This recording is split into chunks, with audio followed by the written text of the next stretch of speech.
उलझती राहें एपिसोड 4 में आगे। प्रीतो, क्या हाल है? आवाज़ जानी पहचानी लगी। पीछे मुड़कर देखा, करतारा खड़ा था। बहन की आंखों में आंसू आ गए, परंतु करतारा प्रीतो के चेहरे को देखकर समझ गया था कि ये आंसू खुशी के थे। बातचीत करके सबसे मिलकर थोड़ी देर में चला गया और जाकर बापू बेबो को बताया। प्रीतो बहुत खुश है, चिंता करने की आवश्यकता नहीं। बापू बेबो के दिमाग में एक बोझ हट गया। यूं ही लोग ससुराल वालों की बुराई करते हैं। मेरे ससुराल वाले तो बहुत अच्छे हैं। बेबे ऐसे ही डरती थी कि घर का काम काज सीख ले, नहीं तो सास ताने देगी। मेरी सास तो बहुत अच्छी है, कुछ नहीं कहती है। प्रीतो सोचती और खुश होती। लगभग 1 महीना इस तरह पंख लगाकर उड़ा। अचानक प्रीतो की तबीयत भारी सी हुई। वह उबकाई करने 2-3 बार नाली पर गई। उससे कुछ खाया भी नहीं गया। सुबह उसने उठने में देर भी हो गई। वह लेटी रही। बेबे ने अनुमान लगाया कि बात कुछ और है। बेबे चाय का गिलास और रोटी थाली में रखते हुए जरा जोर से बोली, बलविंदर, मैं तो पहले ही समझ गई थी कि दाल में कुछ काला है। इतनी जल्दी बहू के पैर भारी हो गया। दाई को दिखाने लायक भी नहीं हूँ। सुनते ही बलविंदर ने चाय का गिलास और थाली पटकते हुए कहा, अब समझ गई बेबे, मैं क्यों जल्दी गया था लेने। मुझे किसी ने बता दिया था कि यह जीजा के पास ही ज़्यादा वक्त गुजारती है। मेरा शक ठीक निकला। जब मैं इसके गांव गया तब भी जीजा के पास ही गई हुई थी। ब्याह क्यों करवाया? जीजा के पास ही रहती। बेबे ने मानो आग में घी डालते हुए कहा। बलविंदर गुस्से में गालियां निकालते हुए चला गया। सारा दिन बच्चों के साथ बच्ची बनी रहती है, न काम की न काज की, रानी बनी बैठी रहती है चारपाई पर। एक जेठानी ने कहा, हम भी तो इंसान हैं, इसके नौकर थोड़े ही हैं। अपने बापू को कहती साथ में नौकर भेजता। दूसरी जेठानी बोली। सब लगातार बोले जा रहे थे, परंतु प्रीतो को कुछ भी समझ नहीं आ रहा था कि ये हमले उस पर अचानक क्यों हो रहे हैं।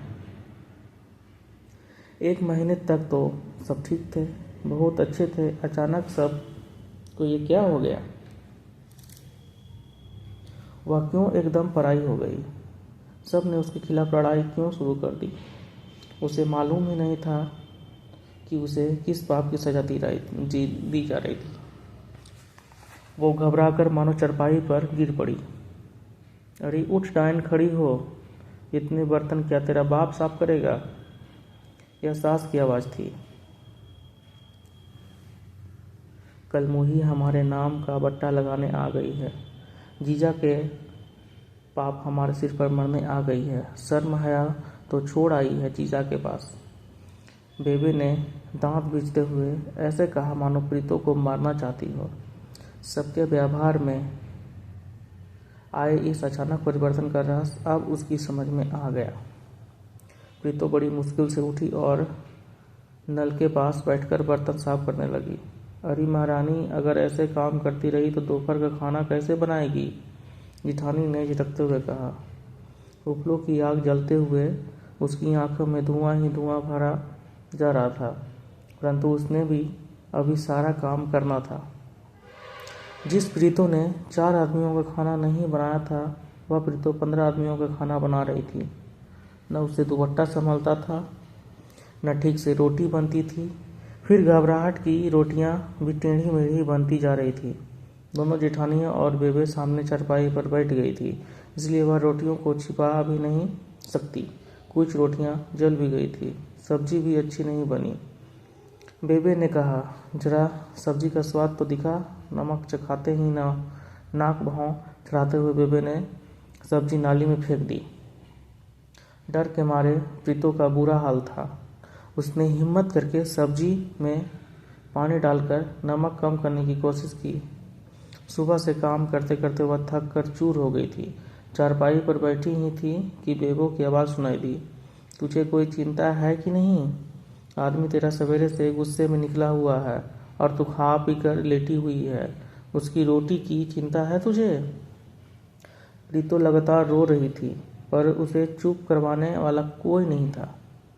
उसने सवेरे से कुछ नहीं खाया था, केवल 3 सुपरवाइजरों के निरीक्षक में कठोर परीक्षा ही दी थी। अफसोस कि वह हर परीक्षा में फेल हो रही थी। आज उसकी सुनने वाला कोई नहीं था, केवल सुनाने वाले थे।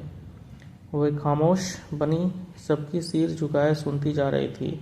आंगन में पेड़ पर पड़ी चिड़ियाँ ची ची कर रही थी, पत्ते हिल रहे थे, बच्चे स्कूल से आकर खा पी कर खेल रहे थे। सभी हर रोज की तरह कहीं न कहीं मग्न थे, बस उसी का दिनचर्या में विघ्न पड़ा था। वह अशांत थी, परेशान थी। उसको रोते हुए देख घर के बच्चे आसपास में धीमे धीमे बातें करते और फिरते मस्त हो जाते। नन्ही कुकू ने पास आकर पूछा, चाची क्यों रो रही हो? उसकी प्यारी सी सहानुभूति देखकर प्रीतो और भी सुबह कर रो पड़ी। तभी कुकू की माँ उसे खींच कर ले गई और 2 थप्पड़ भी लगाए। कुकू को रोते देखकर उसके आंसू और भी जोर से उमड़ पड़े। कितना अंतर आ गया था उसके रोने में। पहले वह चीखती ज़्यादा थी और रोती कम थी, परंतु अब केवल मात्र रो रही थी। चीख शून्य हो गई थी, क्योंकि शून्य के बाईं और दाईं ओर लगने वाला सभी अंक शून्य हो गए थे। मुंह में आंचल दबाकर वह अपनी चीख रोने का प्रयत्न कर रही थी। अपने घर में उसने वैसे तो कोई डांटा नहीं था, फिर भी कभी जब डांट पड़ती कोई न कोई बचा लेता। एक बार जब वह बाजार से शाम को दूध लेकर घर आ रही थी और अपने सहेली से बातें करते करते उसके हाथ में पड़ी हुई दूध से भरी लुटिया नीचे गिर पड़ी तो उसे बेबो ने डांट पड़ी थी। अब करतारा को दवाई किससे दूं? वह 2 दिन से बुखार से तप रहा है, बेबे ने कहा। हालांकि गलती उससे हुई थी, परंतु डांट खाना उसके स्वाभिमान पर चोट थी। करतारे की बीमारी के कारण किसी ने भी उसकी तरफ ध्यान नहीं दिया। वह रात को बिना कुछ खाए ही सो गई। सवेरे जब उसने चाय पीने से इनकार कर दिया तो बेबे को पछतावा हुआ, परंतु वह टस से मस न हुई।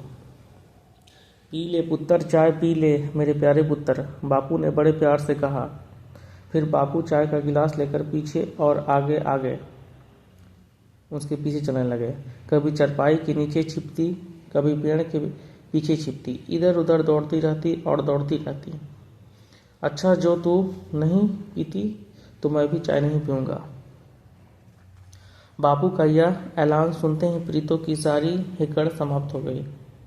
अब बापू चुपचाप बैठ गए और प्रीतो ने अपने स्वभाव के अनुसार उनके गले में बाहें डाल दी। बाप बेटी की मधुर मिलन देख रोटी बनाती बेबे ने धीमे धीमे मुस्कुराने लगी। एक ही गिलास में से 2 अलग अलग कटोरियों में डाल डाल कर बाप बेटी एक दूसरे को चाय पिला रहे थे। ऐसा लग रहा था मानो उस चाय में दुनिया की सबसे खुशी की मिठास घुल गई थी। कैसा स्नेही दृश्य था, कैसा दिव्य स्नेह था। अरे बाप रे, शाम होने को है, रोटी भी बनानी है। अचानक से ध्यान आया और आंसू पोंछकर चूल्हा जलाने लगी।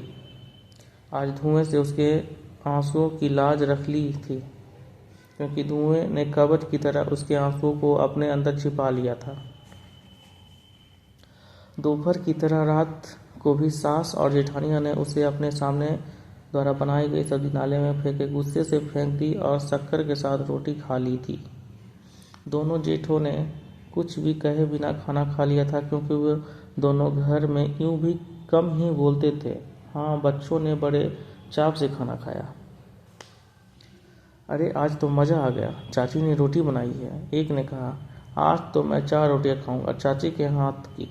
दूसरे ने कहा, आटा तो चाची को दोबारा गूंथना ही पड़ेगा। तीसरे ने भी कहा। आज जैसी सब्जी तो मैंने अभी तक नहीं खाई, चौथे ने भी कहा। बच्चे की हंसी खुशी की बातें सुनकर उसे अपना रोना, अपनी थकावट सचमुच भूल गई।